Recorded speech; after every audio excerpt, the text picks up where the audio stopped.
মই আপোনাক কেইটামান মই জানিবলগীয়া কথা কেইটামান হ'ব স্যাৰ এতিয়া বিজেপিৰ যেটো ফেসিষ্ট ৰেজিম এই ৰেজিমটোৰ বিৰুদ্ধে আমি কেনেকৈ আগবাঢ়িলে ভাল আছে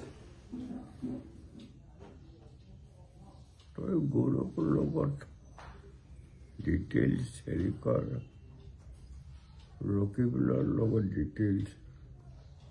কথা পাত এই ল'ৰাটোকতো মই চিনি নাপাওঁ ভূপেন বৰা কাৰণ সি গুৱাহাটীত কেতিয়াও নাছিল ছাত্ৰ অৱস্থাত এটাকে মই লগেই পোৱা নাই আৰু ই যে আছে আমাৰ ফুটবলাৰৰ পুতেক ক'লেও ফুটবলাৰৰ পুতেক মানে তোৰ লগত যে আগতে আছে ফুটবলাৰৰ পুতেক মানে কোননো যোন সব তুমি এইফালে ফুটবলাৰ পুতেক মানে কাৰ কথা কৈছে বাৰু ৰাছেল হুছেইনৰ কথা কৈছে নেকি আমাৰ হাইদৰ হুছেইনৰ ল'ৰাৰ কথা কৈছে নেকি নহয় তোৰ লগত প্ৰথম আছেতো আমাৰ গোটেইখিনি আছে এটা মানুহ হেৰি হোৱা নাই কোননো হেৰিয়াৰ ইয়ে দেখোন আছিল তোৰ পিয়ে ই আছে আমাৰ হেৰি অম্লানৰ কথা কৈছে দেউতাক ফুটবলাৰ সি একদম খুব একদম সাংঘাতিক গুণী ল'ৰা ভাল ল'ৰা মানে খুব কথাটো কৈ দিলে বুজি পায় ধুনীয়া ইংৰাজী ড্ৰাফটিংটো খুব ভাল একদম বৰ ধুনীয়া কাম কৰি আছে মোৰ লগত সি মানে বিশ্বাসী ল'ৰা মই তাক লগ পোৱা নাই কিন্তু তাৰ বাপেকক মই আপুনি পাইছিলে ন মই আনিছিলোঁ ছাৰ মই এতিয়া আপোনাৰ পৰা সুধিবলগীয়া কথাটো হ'ল যে এতিয়াৰ যিটো সাংঘাতিক ধৰণৰ এটা ফেসিষ্ট ৰেজিম এটা চলি আছে কমিউনেল ৰেজিম এটা চলি আছে আজিৰ দিনটোত আকৌ পাকিস্তানৰ বিৰুদ্ধে যুদ্ধ আৰম্ভ হৈছে আপুনি গম পাইছে চাগে পাকিস্তানক আক্ৰমণ কৰিলে নহয় আজি ৰাতিপুৱা পাকিস্তানৰ ভিতৰত কিবা আক্ৰমণ কৰিছে তাৰ ভিতৰত মানে পাকিস্তান দাবী কৰিছে যে ডাইৰেক্টলি চিভিলিয়ানক মাৰিছে কিন্তু ভাৰতে কৈছে যে নহয় আমি সন্ত্ৰাসবাদী শিবিৰতহে মাৰিছো এনেকুৱা এটা হৈ আছে আমিতো ভালকৈ বুজি পোৱা নাই কিন্তু সেই এটা কাৰবাৰ এটা আৰম্ভ হৈছে তো এনেকুৱা পৰিস্থিতিত আমি কেনেকুৱা ধৰণৰ ভূমিকা ল'লে ভাল হয় এইটো উপায় নাই আৰু পাকিস্তানে যিটো সঁচাকৈ কৰিছে আমিতো ভাৰতৰ লগত আছো মানে যিকোনো পৰিস্থিতিত মানে ভাৰতৰ আভ্যন্তৰীণ বিষয়ত বেলেগ দেশ এখনৰ হেৰি কেতিয়াও আমি নামানো তো আমি ভাৰত চৰকাৰৰ লগত এইটো ক্ষেত্ৰত আছোৱেই কিন্তু মই আপোনাক সুধিব খুজিছোঁ যে মানে এই গোটেই পৰিস্থিতিটো যে এফালেদি চৰকাৰখনে আপুনি দেখিছে যে গোটেই সম্পদবিলাক প্ৰাইভেট কোম্পানীবিলাকক দি দিছে বজাৰ এতিয়া কমপ্লিটলি আপোনাৰ আমেৰিকান কোম্পানী ধৰক আপোনাৰ আমাজনৰ নিচিনা কোম্পানীৰ হাতত গুচি গৈছে একদম হেৰিবিলাক কি কয় আপোনাৰ ৰিটেইল চেলবিলাক তাৰ পাছত গোটেইবিলাক আগতে যিবিলাকক লৈ আমি যুদ্ধ কৰি আছিলোঁ যে সংগ্ৰাম কৰি আছিলোঁ যে ৰিটেইল চেলত কেতিয়াও বিদেশী কোম্পানী সোমাব নোৱাৰিব এতিয়াতো ঘৰত আহি দি থৈ যায় সেইবিলাকে ৰিটেইল চেলটো কমপ্লিটলি এতিয়া হেৰিয়াৰ হাতত গুচি গ'ল দুটা বস্তুৰ হাতত এটা হ'ল অনলাইন আৰু আনটো হ'ল আপোনাৰ শ্বপিং মলবিলাকৰ হাতত এতিয়া একদম সাধাৰণ মানুহবিলাকৰতো বেপাৰীবিলাকৰ অৱস্থা বেয়া এতিয়া বিজনেছ খতম বস্তুৰ মূল্য বৃদ্ধি ব্যাপক ৰূপত 2 টকা নিমখটো গৈ 20 টকালৈকে হৈ গ'ল এই গোটেই পৰিস্থিতিত কিন্তু এওঁলোকে অকল হিন্দু মুছলমান খেলি মোটাটো মোটামুটি সিহঁতি এডজাষ্ট কৰি থাকে ভাৰতৰ নষ্ট কৰি দিলে আৰু হিষ্ট্ৰী নষ্ট কৰি দিলে এতিয়া ক্ষমতাই যে ক'ত মানুহক লৈ যায় আমাৰ প্ৰতি কি আপোনাৰ পৰামৰ্শ ছাৰ কেনেকৈ আগবাঢ়িলে একমাত্ৰ পৰামৰ্শ সেই পিৰিয়ডটো এতিয়া নহয় আগৰ ভূমধ্য সাগৰৰ যিটো ক্লাছ হৈছিল সেইটো খুব ভালকৈ কৰিবি তেতিয়া অলপ বুজিবি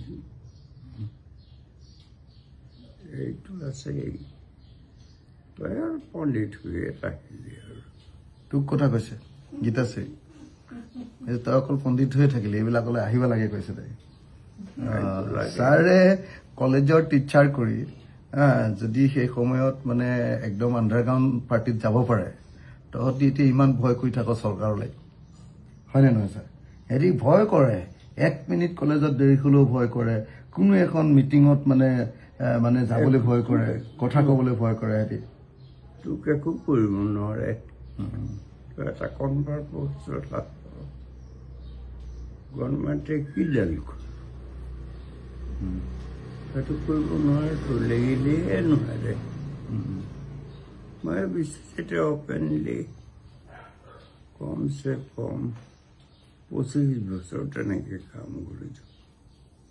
বুঢ়া আঙুলি দেখুৱাই বোলো কি খৰচ খাওঁ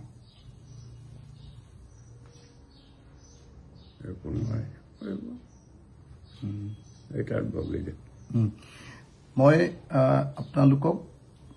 ক'ব খুজিছোঁ যে মোৰ জীৱনৰ প্ৰিয়তম যিজন মানুহ যাক ইণ্টেলেকচুৱেল হিচাপে ছ'চিয়েল চাইণ্টিষ্ট হিচাপে থিংকাৰ হিচাপে মই আটাইতকৈ বেছিকৈ সন্মান কৰোঁ মৰম কৰোঁ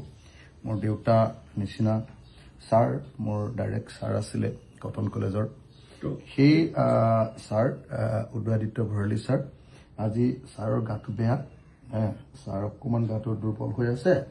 গাটো অকণ বেয়া হৈ আছে কিন্তু ছাৰ আমাৰ আটাইতকৈ প্ৰিয় যিবিলাকে কটন কলেজত পঢ়িছিলে আৰু কটন কলেজত ছাৰক পাইছিলে তেওঁলোকৰ কাৰণে কটন কলেজত ছাৰৰ সমান ডাঙৰ বন্ধু আৰু কোনো নাছিলে ছাৰ আছিলে আপোন ভোলা মানুহ কোনো দিন কেতিয়াও ব্যক্তিগত চিন্তা নকৰাকৈ সমাজৰ কাৰণে চিন্তা কৰা প্ৰগতিশীল চিন্তাৰ কাৰণে কাম কৰি থকা মোৰ জীৱনত পোৱা আটাইতকৈ মাতৃৰ মানুহজন জীৱনত বহুত ইণ্টেলেকচুৱেল পাইছোঁ কিন্তু তেখেতসকলে সাধাৰণতে মানে পাণ্ডিতিক মানে কি কয় আপোনাৰ পণ্ডিতীয় কাৰবাৰবিলাক আৰু সাধাৰণতে একেবাৰে গ্ৰাছৰুটৰ মানুহৰ লগত মানে নিমিলা ধৰণৰ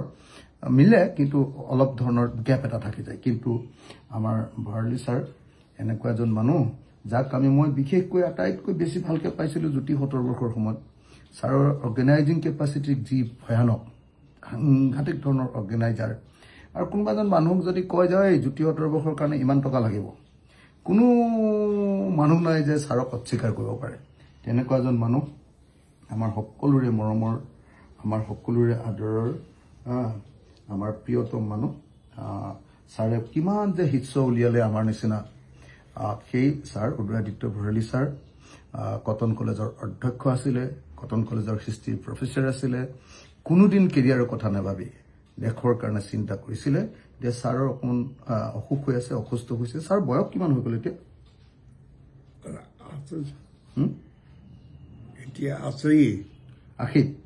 80 মোৰ মাৰ এতিয়া 93 আৰু ছাৰৰ বয়স এতিয়া 80 আৰু ছাৰ হেৰি পৰিয়ালটো শংকৰ পৰিয়ালৰ কিবা আমাৰ সম্পৰ্কত লাগে তো ছাৰ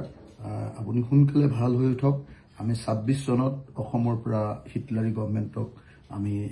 খেদিব খুজিছোঁ ছাৰ আপুনি সেই সময়খিনি আমাক গাইড কৰিব লাগিব আৰু সেইকাৰণে আপুনি সোনকালে সুস্থ হৈ উঠক মই ছাৰক সোনকালে সুস্থ হৈ উঠিবৰ কাৰণে পৰিস্থিতি বিভিন্ন গোষ্ঠীক মানে ডেমক্ৰেটিক ক্ল'জ